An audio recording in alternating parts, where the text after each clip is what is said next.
Bonjour à tous. À Dijon, fin de la grève pour les salariés chargés de la stérilisation du matériel dans les blocs opératoires. Après plusieurs jours de grève, les salariés de l'unité de stérilisation centrale publique-privée ont repris le travail. La direction leur accorde notamment une augmentation générale des salaires de 2%.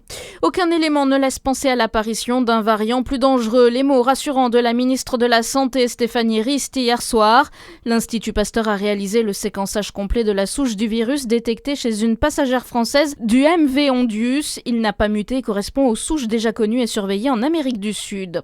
La Tour de l'Horloge à Lons-le-Saunier cherche son prochain locataire. La ville a lancé un appel à candidature pour l'exploitation d'un local de restauration à emporter installé dans la tour. Il sera proposé du 21 juin au 21 septembre. Les candidatures doivent être envoyées par voie électronique avant le mercredi 27 mai à 18h.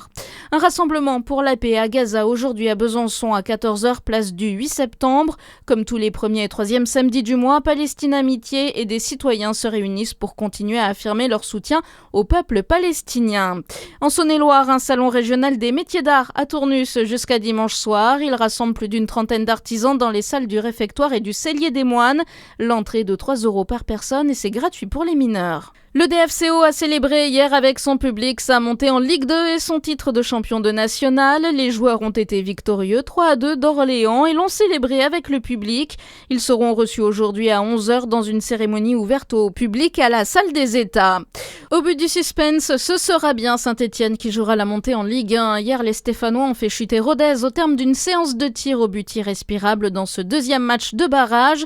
Les joueurs affronteront le 16e de Ligue 1 en match aller-retour les 21 et 24 mai. Ce sera Nice, Auxerre ou Le Havre. Réponse ce dimanche à l'issue de la dernière journée.